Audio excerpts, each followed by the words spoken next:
දවසක් සිළුමිණ මහා සෑය වඳින්න මලියදේව මහරහතන් වහන්සේ ලංකාවේ වට්ටාරම කියන පන්සලේ ඉඳලා වඩිනෝ තව්තිසාවට. තව්තිසාවට සිළුමිණ සෑය වඳිනකොට මලියදේව හාමුදුරුවෝ දකින්නෝ කවදාවත් දැකපු නැති පාටක මිනිස්සෙක් ඇවිල්ලා වඳින. සිළුමිණ සෑය දෙවි කෙනෙක්. ඒ දේවතාවගේ ශරීරේ පාට රතු පාටයි. දේවතාව ඔබ මේ තව්තිසාවේ දෙවි කෙනෙක් නොවේද?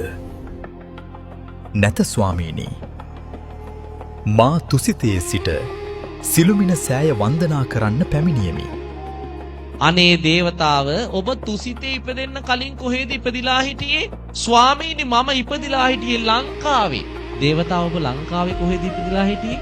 ස්වාමීනි මම ඉපදිලා හිටියේ තිසා වැවේ වැව් ඉස්මත්තේ. තිසා වැවේ වැව් ඉස්මත්තේ කොයි හරියද? වැලිතාවුල්ලේ. ඒ මහනවනේ. මලියදේව හාමුදුරුවොත් මේ දේවතාවගෙන් විස්තර ඇහුවේ සමීප නිසා. ඒ දේවතාව කියනවා ස්වාමීනි මම මනුස්ස ලෝකේ තිසාවෙවේ වැව්තාවුල්ලේ වැලි පොළොව ඉපදිලා හිටියේ කුඩා ගෙදරක. මගේ අම්මයි තාත්තයි හරි දුප්පත්. මම පොඩි කාලේ බහතෝරන කාලේ අම්මගෙන් ප්‍රශ්නයක් ඇහුවා. අම්මා මට ඒකට දීපු උත්තරේ නිසා මම පින් කරගත්තා. මොකක්ද අහපු ප්‍රශ්නේ? අම්මා මේ ගස්වල මල් එක එක පාට එක එක සුවඳින් තියෙන්නේ ඇය? මේ බුද්ධිමත් අම්මා මේ දරුවා අහපු ප්‍රශ්නෙට වැරදි උත්තර දුන්නේ නැහැ. දීපු උත්තරේ තමයි පුතේ මේ ගස්වල මල් එක එක පාටට හටගන්නේ වෙන කිසිම හේතුවකට නෙවෙයි. මගේ ලෞතුරා බුදුහාඳුරන්ට පූජා කරන්නමයි. මේ මල් වල එක එක සුවඳ තියෙන්නේ බුදුහාඳුරන්ට පූජා කරන්නමයි. බුදුහාඳුරන්ට පුතේ එකම જાතියක මල් පූජා කරනවට වඩා පාට පාට මල් පූජා කරන එකෙන් පින වැඩි.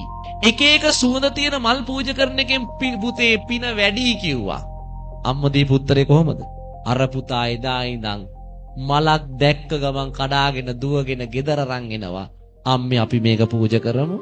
දවසක් මේ පොඩි දරුවා අවුරුදු 7 දී තිසාවැවේ වැව්තාවුල්ලේ සෙල්ලම් කරමින් ඉන්නකොට දකින්නෝ දුර රත්මල් පඳුරක්. මේ දරුවා ගිහිල්ලා අර රත්මල් පඳුරේ රත්මල් ටික කඩාගෙන ඇවිල්ලා තමන්ගේ යාළුවන්ට කියනවා අපි මේ මල් ටික පූජා කරමු. යාළුවෝ කියන අපෝ බෑ. ඔය මල් පූජා කරන්න ගෙදර ගියොත් අම්මලායිත් අපිට සෙල්ලම් කරන්න එන්න දෙන්නේ නෑ අද. ඒ නිසා ගෙදර යන්න බෑ. අපි මෙතන පූජා කරන ක්‍රමයක් තියෙනවා පූජා කරමු. මේ පොඩි එක්කෙනා කියනවා මෙතන පූජා කරන්නත් පුළුවන්. මම පන්සලේ චෛත්‍ය දැකලා තියෙනවා. අපි මේ වැලි වලින් චෛත්‍යයක් හදාගමු. අපි වැලි වලින් මෙතන චෛත්‍යයක් හදාගෙන මේ චෛත්‍යෙට මේ මල් ටික පූජා කරමු.